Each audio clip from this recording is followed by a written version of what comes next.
بسم اللہ الرحمن الرحیم۔ گائے پٹیکس۔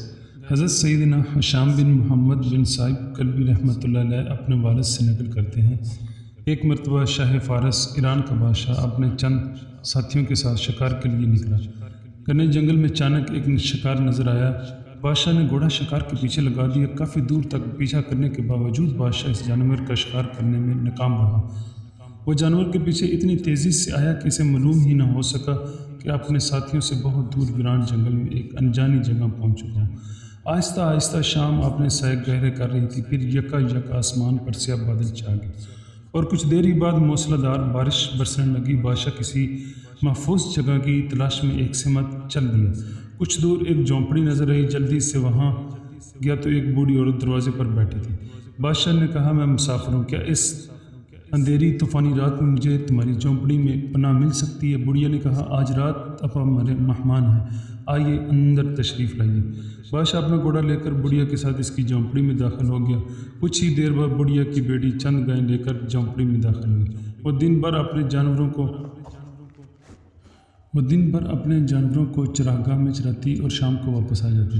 ساری ہی گائیں بہت فربا اور دودھ والی تھی۔ بادشاہ نے جب ایسی موٹی تازی دودھ والی گائیں دیکھی تو دل میں کہا، ان گایوں پر ضرور کچھ ٹیکس لگایا جانا چاہیے، یہ بہت دودھ والی ہیں، ان کا دودھ دربار بادشاہی میں ضرور پہنچنا چاہیے۔ بادشاہ بھی یہ سوچ ہی رہا تھا کہ بڑھیا نے اپنی بیٹی سے کہا، بیٹی فلاں گاں کا دودھ نکالو۔ جب اس کی بیٹی گائے کے پاس پہنچی تو اس سے دودھ سے بالکل خالی پایا۔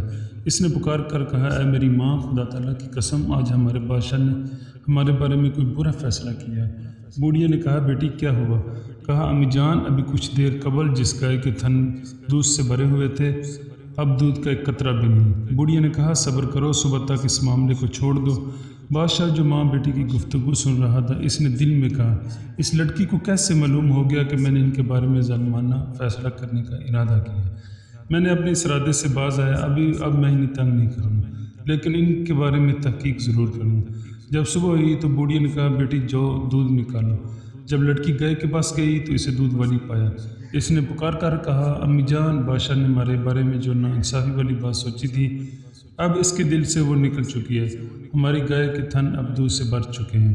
پھر اس نے دودھ نکالا اور رکھ دیا۔ اتنی ہی دیر میں بادشاہ کے ساتھی اسے ڈھونڈتے ہوئے وہاں پہنچ گئے۔ بادشاہ نے حکم دیا، ان دونوں ماں بیٹی کو ہمارے دربار میں لے چلو۔ سپاہی انہیں دربار میں لے گئے۔ بادشاہ نے ان کی خوب خاطر مدارت کی، پھر پوچھا، تم نے کیسے جان لیا کہ بادشاہ نے کسی بری بات کا ارادہ کیا؟ اور پھر اس کے دل سے وہ ارادہ جاتا رہا۔ بڑھیا نے کہا، ہم اس جنگل میں عرصہ دراز سے رہ رہے ہیں۔ جب بھی دربار شاہی سے کوئی عدل و انصاف والا حکم جاری ہوتا ہے تو ہمارے شہروں، دیہاتوں اور چراگاہوں میں خوشحالی آتی ہے اور ہماری زندگی خوشگوار ہو جاتی ہے، لیکن جب کوئی ظالمانہ حکم جاری ہوتا ہے تو تنگ دستی اور مفلسی آ جاتی ہے اور ہماری اشیاء سے ہمارا نفع ختم ہو جاتا ہے۔ اس لیے ہم جان لیتے ہیں کہ کس وقت کس طرح کا حکم جاری ہوا ہے۔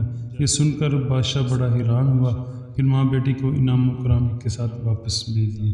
اللہ تعالیٰ ہمیں نیک اعمال کی توفیق عطا فرمائے اور اچھوں کے دامن سے وابستہ فرمائے، اور ہمارے حکمرانوں کو بھی ہمارے حق میں بہتر فیصلے کرنے کی توفیق دے۔